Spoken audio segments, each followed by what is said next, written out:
Okay, it is 7 o'clock Eastern Standard Time. Welcome, everybody. It's so great to have you with us. This is Matters That Matter from Hendricks Chapel. My name is Brian Konkol. This is an online conversation series where we amplify intentional conversation about religion and spirituality, about values, about belief, about motivation. We invite our guests to share about choices made, difficulties encountered, and commitments solidified. Our special guest for today is Jasmine Bellamy. She was named by Sports Illustrated as one of the top 100 most influential Black women in sports and currently serves as Vice President of Merchandising, Planning, and Allocation at Reebok. As founder of Love 101 Ministries and creator of Courageous Conversations, Bellamy seeks to transform communities and workplace culture, enriching theologies and practices of love, and engage diversity, inclusion, and equity. After earning a Bachelor of Science degree in Marketing and Management from the Martin J. Whitman School of Management at Syracuse University, Bellamy earned a Master's of Business Administration from Fordham University and a Master of Arts in Theology from Fuller Seminary, where she is currently pursuing a doctorate in global leadership. Jasmine Bellamy, welcome to Matters That Matter. It's great to have you with us. Thank you. So good to be here. Let's dive in. I love asking people about their stories of call, their vocational narratives, what brought them to this place. As going through your introduction, we see this wonderful play and intersection between ministry and marketplace. Could you share a little bit more about what brought you to this point? Sure. I love that question. First of all, it's so good to be here at the top of the new year at home, at my beloved SU. So thank you for inviting me here. When I think about that question, it all goes back to like my formation story. And I think about the fact that I, one, even just from the church that I grew up in, felt that I was in a very safe place that gave me space to experience things. I think back to the fact that I was teaching Christian education to second graders when I was in high school. I was leading in all kinds of different organizations. And so this leadership thing was definitely something that, I mean, you saw seeds of it from elementary school and straight through high school.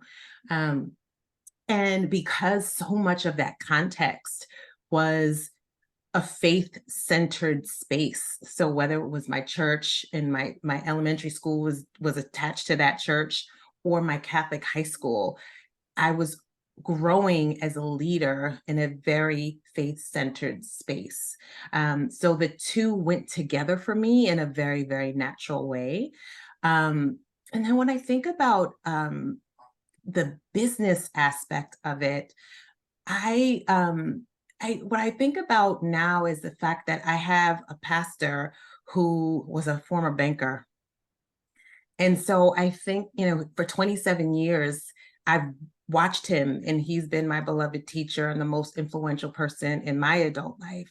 And so I know that that also had a very clear influence on the fact that faith and business went together for me in a very seamless way. Um, and and it's funny, I didn't think about it at that time, but from a ministry perspective, a colleague of mine said to me not too long ago, she's like, I remember 25 years ago you saying that you knew you wanted to create a ministry, but you didn't know what. And so there was something in me for a really long time, and all of that was really being nurtured and watered, and all of a sudden, it seems, there's this moment that it all came together. So it's funny how it seems separate in a way, but it's always been actually really integrated for me. I'm wondering about how these roles engage each other when you think about being a vice president at Reebok, thinking about being a founder of Love 101 Ministries. How do these roles, while clearly integrated, how do they help each other? How do they challenge each other? How do they How do they exist together for you? So if I take a step back a little bit, Love 101 was birthed out of my own journey. Hmm. It was me getting to a place in my life where I had done all the things, checked all the boxes of what it is to be successful, but there was something still not fully there. And I remember, a couple of moments where, one, I could hear so clearly, there's love that you have yet to understand. And then the second was someone just asking me a question, had I ever considered love from God's point of view? And I remember like, no. And how is it that I've never done that? In all the sermons I've heard in my entire Yeah. life, all the churches I've been in, how is it that I've actually never thought about that? And I immediately at that moment signed up to be Love Student. Mm. And so in becoming Love Student, I mean, when I tell you every scripture that I could find that had the word love in it, I literally just started to create and build this document. And as it all started to come together, I realized there was just so much that I didn't know about love, and love was so much more expansive. I was thinking about it the other day. There's two things in life that often many of us say that there is no playbook for. One is being a parent, and the other is love, right? No one's actually sat down and really taught us. And so that's what I really endeavored to do for myself. And so I called it a love practice. And I thought I invented that word only to find out that Bell Hooks said it before me and Eric Fromm said it before her. So it was this journey of what does it look like, if we look at it from a scriptural perspective, to put this word into practice. And so I endeavored to do that. And so it started with this very, this inner work, this interior journey where I was focused on becoming more like love, that it was a journey that oftentimes I would not do it so well. And I would have to hold myself accountable and kind of reflect on what might love do next time. And so as I started to change myself, I realized that it was changing my context. Hmm. And as it was changing my context, then I realized, oh no, this is not just about me in my house, in my household, that this is something that can actually transform communities, that can transform institutions, that can transform culture. And it wasn't that I set out to do that. I just started to realize it as I practiced it. And one of the mantras I use from somebody I know we both adore, Krista Tippett, I say love is a practice, and Krista adds to that, what we practice, we become. And so that really has been what has driven me. And so what essentially ended up happening at this point of me going through my own love practice and then showing up at work, I was being more loved there too. So it wasn't just me at home or in my personal life. I was showing up as a loving leader. And so in showing up as a loving leader, again, I'm seeing the people around me change because they are being held in love. They're being valued as someone who is loved. They are listened to as someone who is loved. They are appreciated and accepted as someone who is loved. And as that happened, they opened up and they started to change and they could start to become more like love. And so, so it started with me internally. And then I just kept committing to it. And then the ministry, really what it became was this opportunity for me to start sharing all the things that I had learned for those years with others. And so I was writing, and I had a writing practice that I wrote every day for about 2 hours, totally inspired by whatever spirit put on me to write about. And then I just started to share it with others, and we started to build community. And so now we have a whole beloved community called the Call to Love community.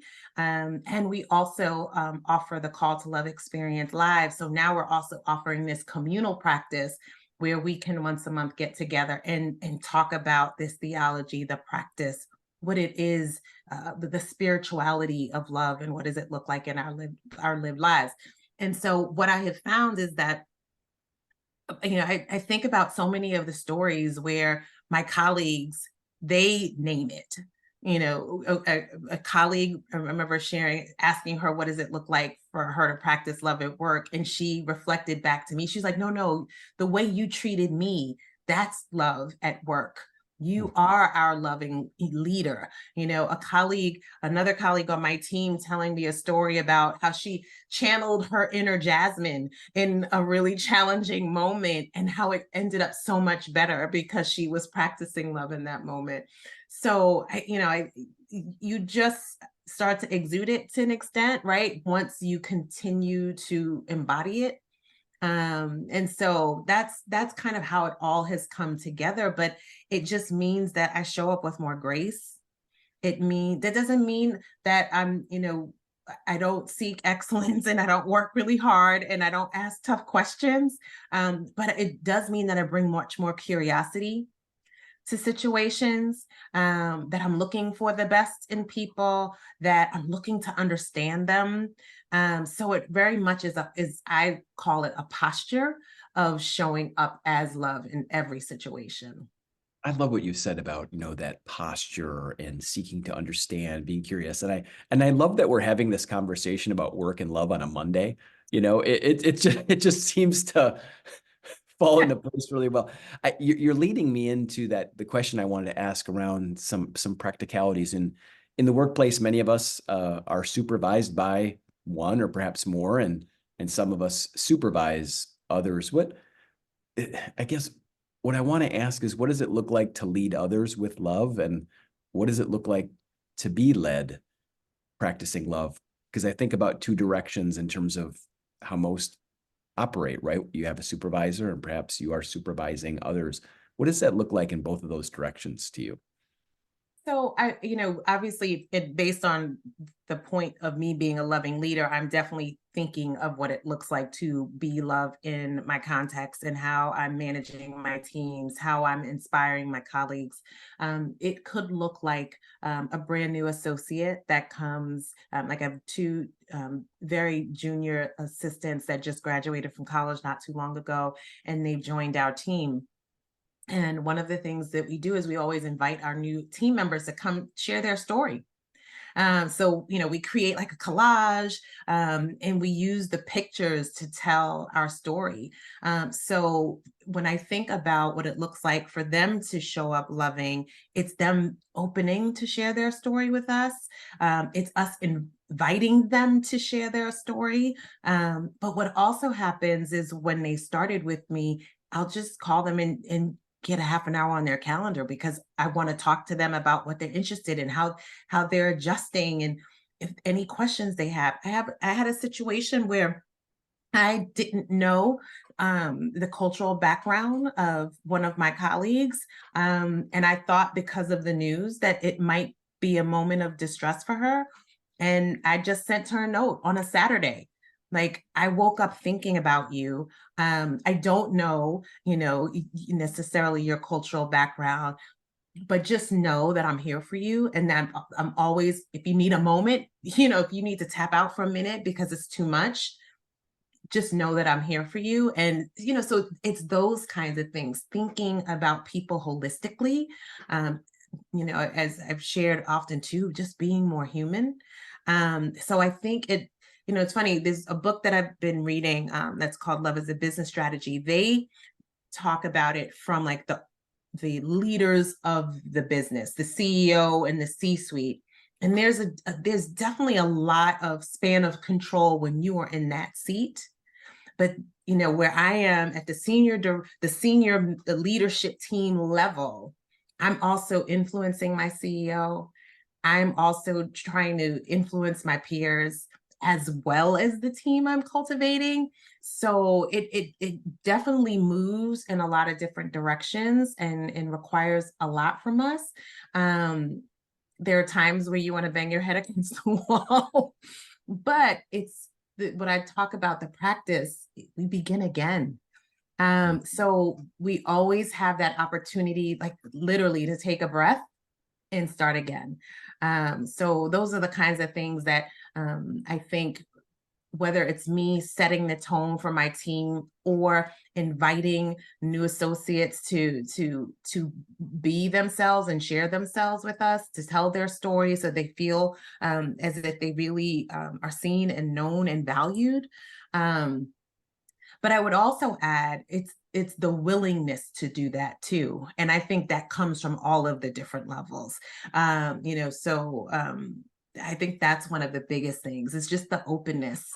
It doesn't mean, it's only for extroverts and not for introverts. That's actually a part of it. It's about seeing people for who they really are, and being able to be hospitable, and just, I think of all the things that I've learned about my team because we've been open to share ourselves with each other. So whether it's the a cultural artifact that is in their family that they share and tell a story about, or the fact that they like to go to waterfalls and they travel all over the place, whatever the thing is, but they're sharing their lives with us. And those are the types of opportunities that allow us to be loved even at work. I'm want to ask you a question about ministry, and Mhm. I know that we have some ministers on this call, and for anyone on the call right now, there's a Q&A function there. If you have some questions, please feel free to type it in that Q&A, and I will get to it as best as I can. So I just want to remind people that are with us live, please feel free to write some questions in the chat or on the Q&A. When I think about it from ministry, and if I'm a pastor, preacher, the people I'm preaching to are spending most of their time at work. And I'm wondering what tips, thoughts, ruminations that you have for those in full-time ministry. How do we minister to those that might be struggling at work, and Yeah. and recognizing that the people sitting in those pews are people that if it's a Sunday, they're going to be Mondays coming. And I'm just curious about your thoughts about that. Yeah, I had the great fortune of being a part of a creative lab that was specifically focused on worship and work. And my former professor, Dr. Matt Kamick, actually is one of the co-authors of a book of that title. And we worked together in that creative lab to really wrestle with that specific question. What does it look like from a liturgical perspective to center work? Um, you know, I think depending on your context, work might not be something that's actually even ever spoken of from the pulpit. But in spaces where there's bivocational ministers, you might hear it a little bit more. Like I said, in my case, my pastor used to be a banker, so work was definitely leadership. All of those things were definitely front and center for us. But I do think that, like, I get the real challenge that if you are not in work outside of the church, that it might be harder for you to understand what other people are living. But I think it's that invitation to be able to center those voices, and ask them, like, listen. Listening sessions are such a great opportunity. But even, I remember one of the things that I've heard people talk about, even if it's almost like a map of your area, and it maybe has pins that represent where people work or what have you, and it could be something that actually people are looking at to pray for the people who are working in these places, just something that starts to center the idea of work in the liturgy, I think, becomes really important. But I think mainly to center it as honorable, to help us see what we learn about work in scripture. I love the fact that Jesus called his followers from the marketplace. It's like, and so I think it's about this idea of understanding the context of where people are. So yeah, I mean, there is a whole, work and worship movement. So if you're not involved in that, that's definitely something that is available. There's tons of conferences on that as well. But that would be a great place to start, I think, is starting with Matt Kamick and Corey Wilson. I think Corey Wilson's book is a great place to start for sure, as a resource. So I'm going to ask a question. You mentioned about your time as a university student, and I'm thinking about the students that I'm working with each and every day. What counsel would you give maybe to those of us working with students, or maybe directly to the students? Not just how do they prepare for the marketplace as it is, but how do they prepare to change the culture of the marketplace as to what it could be? That's obviously a big part of our role here in higher education, is preparing our students, not just again for work as it is, but to move the needle and to change it for the better. Thinking about young people, students, I'm curious about your thoughts. Yeah, when I think about my formation, I think about the fact that I came to Syracuse, having grown up in the Catholic Church, but also being very surrounded by the Black church from different organizations that I was in. But coming to SU, I like, one of the visions of myself that I can still remember is walking across the quad with BCCE's practice tape. I was not in BCCE. I had their practice tape though, and letting their songs minister to me as I was moving across campus. And I was reflecting on it this weekend, that was a significant formation moment for me, where I really started to understand the character of God, that it was much more, it was more than a ritual, but that there was a character, the person of God, the character of God, that I started to understand in a deeper way because of that. So one, I think there's just such beautiful faith communities on campus that can help in terms of our own development of our faith while we're there. What I have, what I'm studying right now as a doctor in the doctorate of global leadership is about the redemptive imagination of the marketplace. And one of the things that is so very clear about that is to name that the marketplace was not built to honor humans. It was actually built to objectify them and dehumanize them, right? That's just what it is. That's what came out of the Industrial Revolution. And so it's so important to remember that what has developed over time, because it's what we're inheriting and working in now. And the redemptive piece of that is to say it doesn't need to be this way, that we can actually honor humans, we can center them, that humans can flourish, business can flourish. The fact that we can produce more, our creativity can be much greater with that synergy when we come together and we're honoring each other versus when we're in a culture of fear.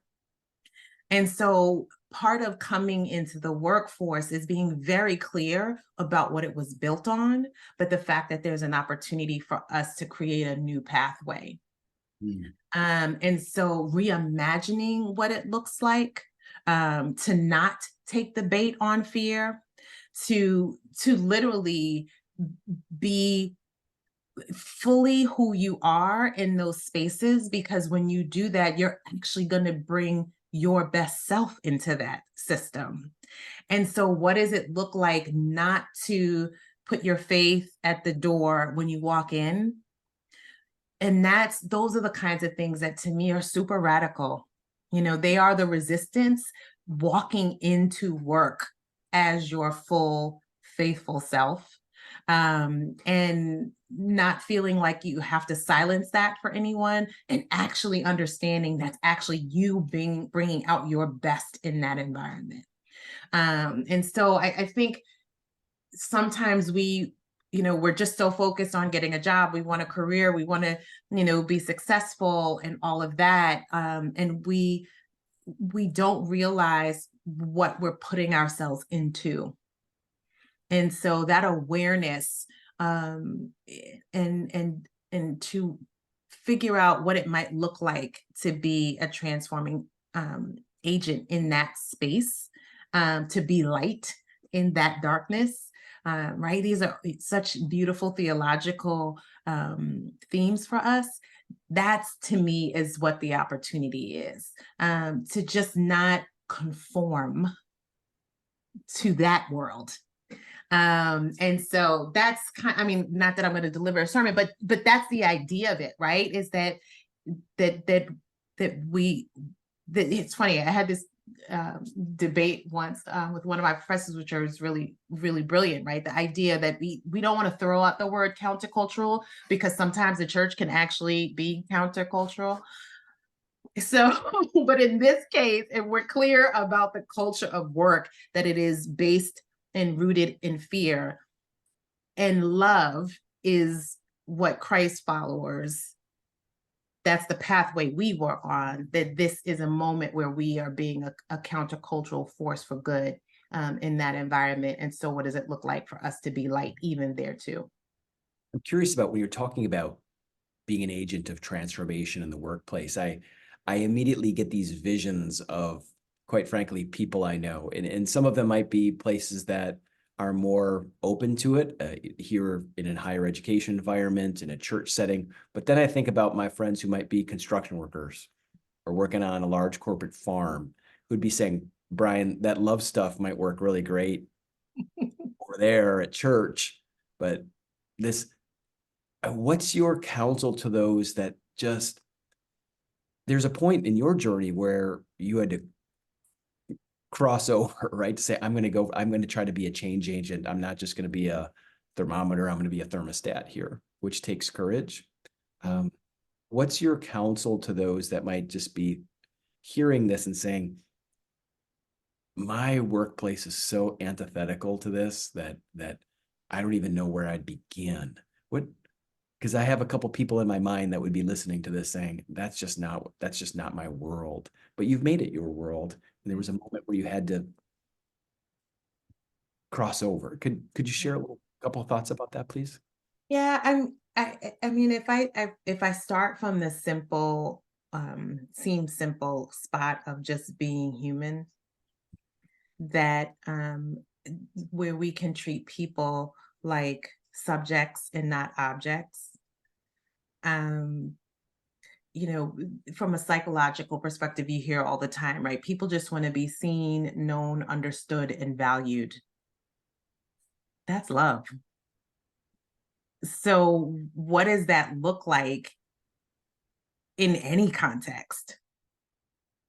And that, to me, is what the invitation is, that it doesn't have to be some soft skill. I rely on Dr. King's words the most, right? That it is the most durable power. And so what is it like to meet the most challenging things with love?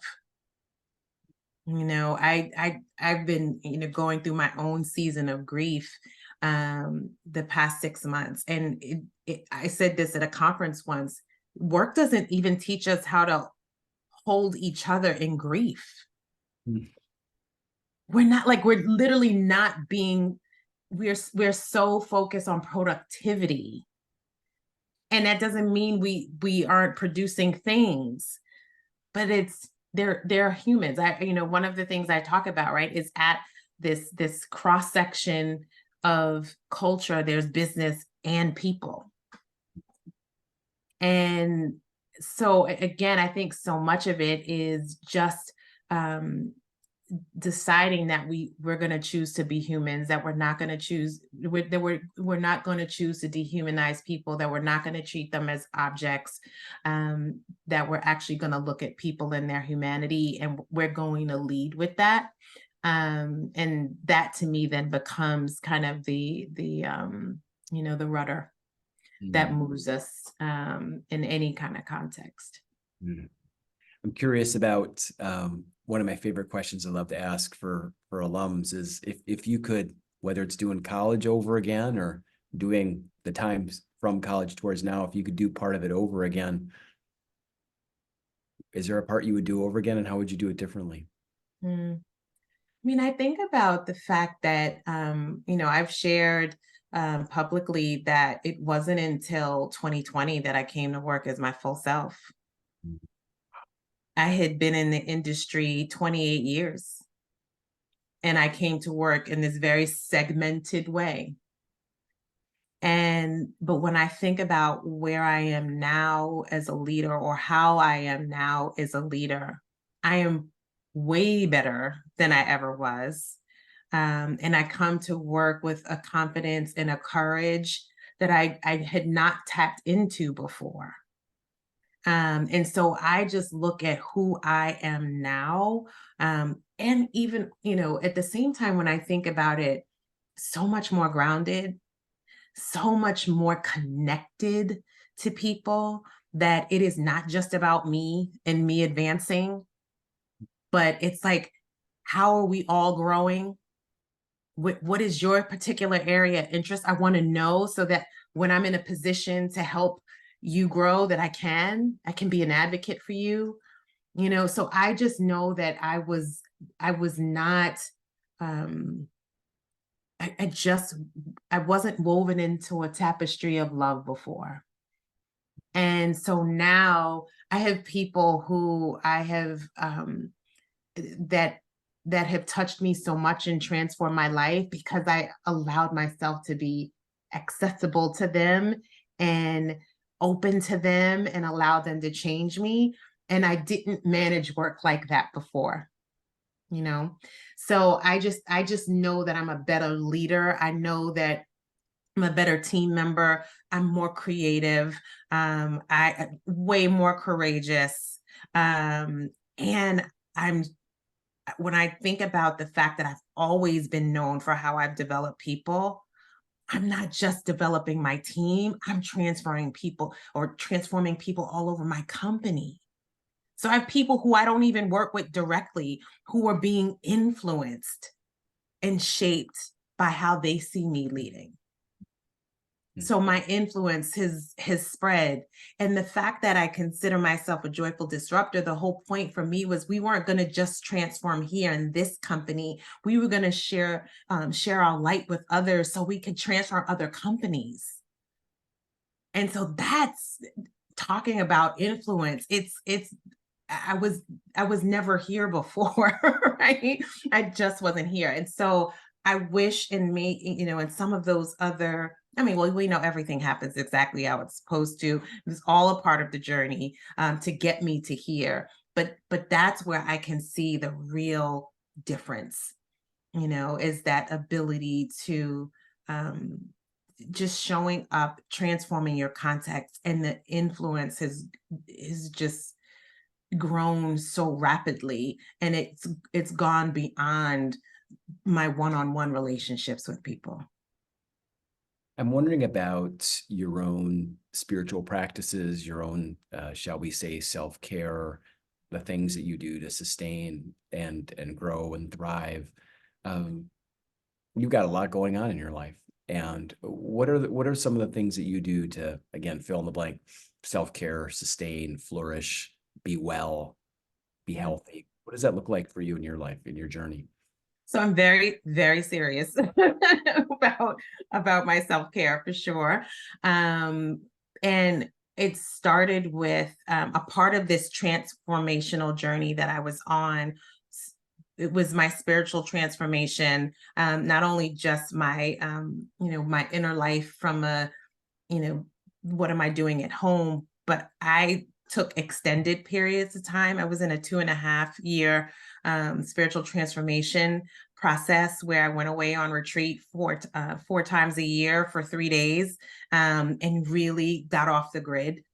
And it's something that I absolutely can name that it was a privilege that I could do that. But it set the pace for me of what it is to step away, and really have an extended Sabbath, and to really sit and listen. Stop asking for all the things and talking, but listen. And so that rhythm of retreat, over those 2.5 years, one out of it, I created my own rule of life. But part of that rule of life looks like at least an hour of silence and solitude for me. I know an hour may sound like a whole lot for a lot of people, but every morning I just literally sit still and listen. And I have known that keeping that retreat as well as the silence and solitude are very, very critical for me to be able to continue with the capacity that I have, the pace that I have, the reach that I have, the amount of things that I have to do. I have to ground in that space. I have all other kinds of things, between acupuncture and massage, therapy, spiritual direction. I'm actually now also training to be a spiritual director. So to be able to receive that care and be held, is also really critical for me to be able to take on to have the capacity that I have. But a lot of it is, the silence and solitude on a daily basis is a huge piece of it for sure.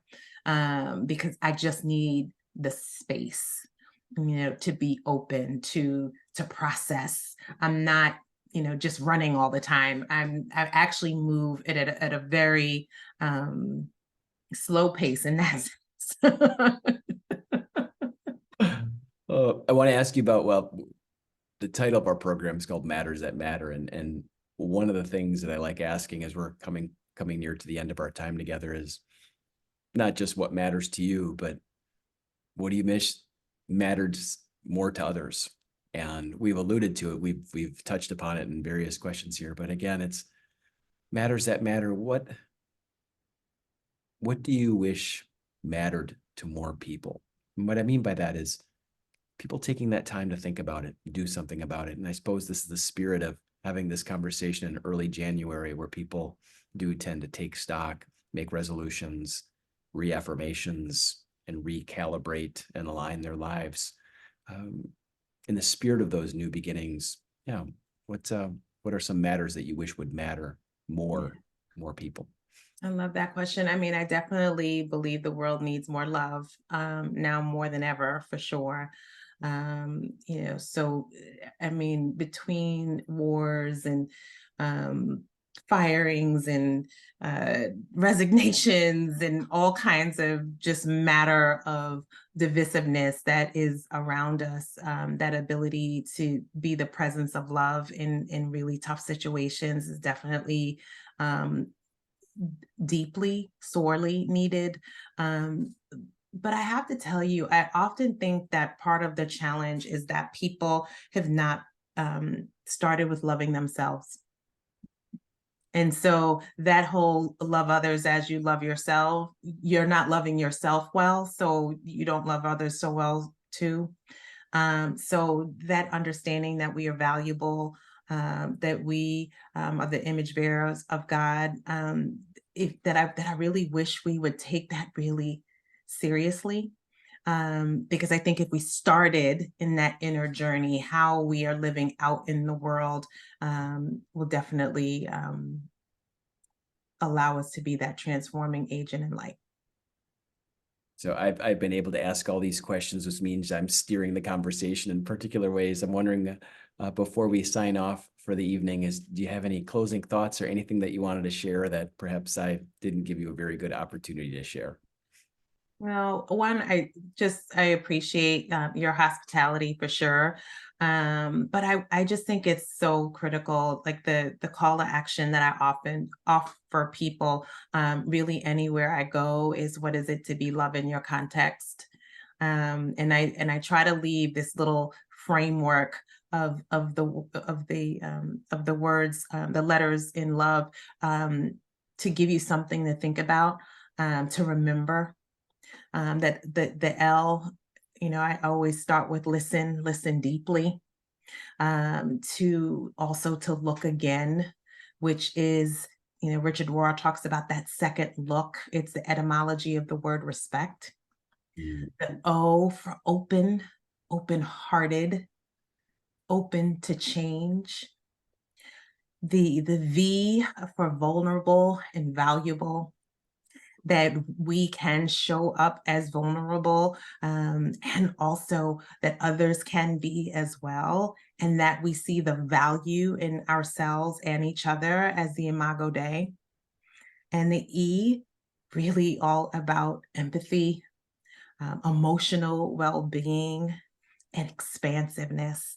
Those are just things to think about, when we think about what is it to be love in our context, and you kind of take those, words with you, and again, just be an opportunity to reflect on your day and say, did I look like love today? And if you didn't, just begin again. Did I look like love today? I can think of no better way to conclude our time together. Thank you to all who have joined us. As a reminder, the recording of this conversation will be placed on the Hendricks Chapel YouTube channel.